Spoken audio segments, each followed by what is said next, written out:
নমস্কার, সকলকে স্বাগত জানাচ্ছি আমার বৃদ্ধি লুকের মেকআপ টিউটোরিয়ালে। প্রথমেই ইউজ করছি ববি ব্রাউনের একটা ময়েশ্চারাইজার, আর তারপর নিয়ে নিচ্ছে ফ্লিকা ব্র্যান্ডের একটা হাইড্রেটিং প্রাইমার।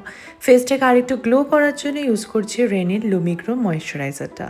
ফরএভার 52 এর কনসিলার ইউজ করছি, যার শেড হচ্ছে 03 আমার ডার্ক স্পটকে হাইড করার জন্য। তারপরে পিএস এর কনসিলার ব্রাশ দিয়ে ভালো করে ব্লেন্ড করে নিচ্ছি। ফাউন্ডেশনের জন্য ইউজ করছি কাইলি কসমেটিকের ফাউন্ডেশন, যেটা শেড হচ্ছে 3.5W। ভীষণই হাইড্রেটিং একটা natural looking skin tint like foundation. যারা খুব একটা হেভি মেকআপ পছন্দ করে না তাদের জন্য একদম আইডিয়াল।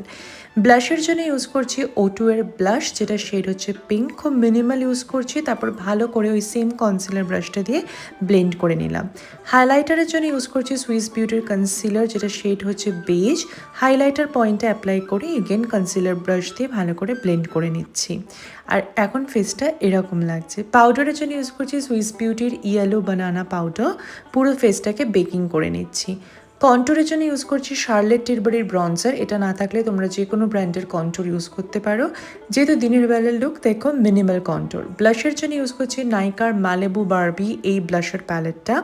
এরপরে আই মেকআপের জন্য ইউজ করছি হুডা বিউটির নিউড আইশ্যাডো প্যালেট, যার থেকে প্রথমেই নিয়ে নিচ্ছে একটা orangish brown colour for my crease. তারপরে আইলিডে দিয়ে দিচ্ছে একটা ডার্ক ব্রাউন কালার, এবং দুটো কালারকে ভালো করে ব্লেন্ড করে নিলেই ব্যাস রেডি তোমাদের ব্রাউন স্মোকি আই। এটা যে কোনো সময় যে কোনো অকেশনে একদম ইউজ করা যায়। একদম ইনার কর্নারে দিচ্ছে একটু ব্রঞ্জ শিমার, জাস্ট আইটাকে একটু হাইলাইট করার জন্য। আর নিচে ওই সেম ব্রাউনটাকেই আমি স্মাজ করে নিচ্ছি স্মাজার ব্রাশ দিয়ে ফ্রম প্রোয়ার্ড। পারুল গার্গের একটা নিউড কাজল ইউজ করছি ফর মাই ওয়াটার লাইন, এদের চোখটা অনেক এনহ্যান্স লাগে। ফলস ল্যাশেস লাগিয়ে নিচ্ছে, আর এরপর দিয়ে দিচ্ছি মাস্কারা, দুটো জিনিসকে একসাথে ব্লেন্ড করার জন্য। লোয়ার ল্যাশ ও মাস্কারাটা কিন্তু আবশ্যক। প্যাকের কফি শেড লিপ লাইনারটা ইউজ করছি, পুরো লিপেই আমি অ্যাপ্লাই করছি লিপ লাইনারটা।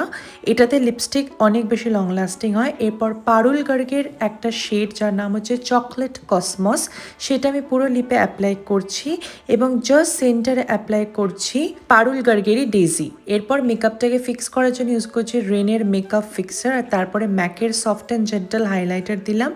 লেন্স পরে নিলাম ফ্রম সফট লেন্সেস, যার শেড হচ্ছে লাটে ব্রাউন। পুরো লুকটাকে চেঞ্জ করে দিল, and this is my final look. লুকটা কেমন লাগলো অবশ্যই জানিও। খুব সিম্পল এবং সাটল, আশা করবো তোমাদের ভালো লেগেছে।